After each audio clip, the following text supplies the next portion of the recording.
El problema de salud mental más frecuente es el trastorno de ansiedad y la prevalencia de todos los trastornos mentales aumentó un 50% a nivel mundial. Primero que nada tenemos que saber que ansiedad en algún momento de nuestra vida sentimos todos, porque la ansiedad es súper normal y nos acompaña y de hecho hasta incluso nos protege y es necesaria que esté para preservarnos o para prepararnos ante situaciones en las que podamos llegar a estar en peligro o situaciones como por ejemplo, el ejemplo típico, rendir un examen, prepararnos para rendir bien y lograr el objetivo que nos propongamos. Bueno, siempre tenemos que pensar a la ansiedad como una aliada. El problema se da cuando la ansiedad deja de ser funcional, porque de por sí encima vivimos hoy en día en un mundo muy ansiógeno. Tenemos que pensar que la ansiedad deja de ser funcional cuando me empieza a generar un malestar en mi día a día o me limita a hacer cosas que en otro momento disfrutaba hacer. O empiezo a sentir en el cuerpo, que se puede dar tanto a nivel físico, psíquico o emocional, donde empezamos a sentir cierto malestar y se puede presentar a nivel físico como taquicardia, sudoración, temblores, mareos y demás.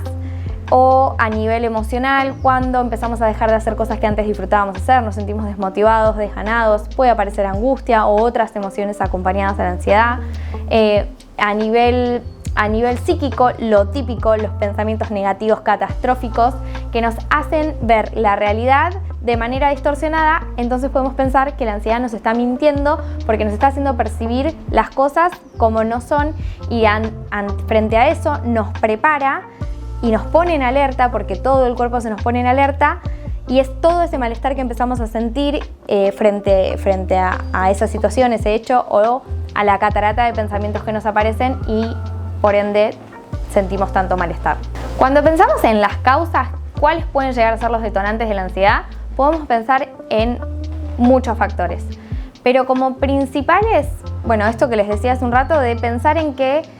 vivimos hoy en día en un mundo ansiógeno, esto de decir de la inmediatez, los celulares, todo lo que la tecnología, que pensamos quizás de manera negativa, nos impacta en nuestra vida, el ya y el querer todo ya. También podemos pensar en hechos o situaciones traumáticas que hemos transitado en algún momento de nuestra vida y que de alguna manera, al no ponerlo en palabras, al no trabajarlo o al no poder procesarlo quizás en un espacio de terapia,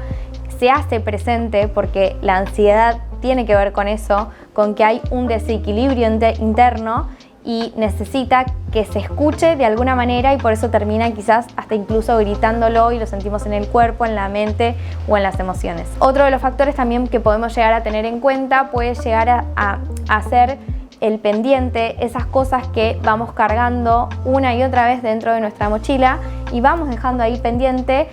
entonces es uno tras otro, lo postergamos y está ahí haciéndonos ruido permanentemente y al no resolverlo también se hace notar. Entre un montón de factores más, como también pudo haber sido el hecho de la pandemia que marcó un antes y un después en todos. Se estima que el 31% de los adultos experimentará en algún momento de su vida ansiedad. Tipos de trastornos de ansiedad, existen varios trastornos de ansiedad. Entre esos está el trastorno de ansiedad generalizada, el ataque de pánico, las fobias específicas, agorafobia. Todos se manifiestan, se presentan y repercuten en las personas de maneras completamente diferentes. Por eso, cuando pensamos en qué tipo de tratamientos son los que se tienen que llevar a cabo, sabemos que la terapia cognitivo-conductual es la más efectiva para este tipo de trastornos, pero el tratamiento va a depender del tipo de trastorno que la persona esté transitando. ¿Cuándo es momento de buscar ayuda profesional? Cuando esto está generando una limitación en mi día a día, cuando estoy dejando de hacer cosas que antes hacía, cuando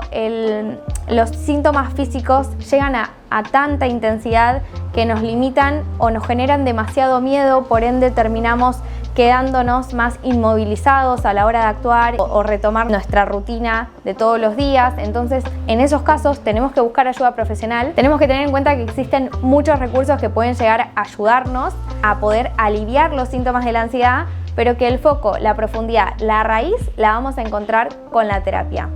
Y hay casos en los que además de terapia requiere de hacer interconsulta con psiquiatría porque no se puede regular el malestar y llega a tanta intensidad que se requiere sí o sí de hacer un trabajo interdisciplinario con un psiquiatra y un psicólogo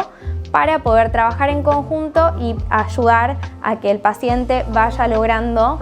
encontrar bienestar en su día a día. Frente a un episodio donde la ansiedad llega a alta intensidad,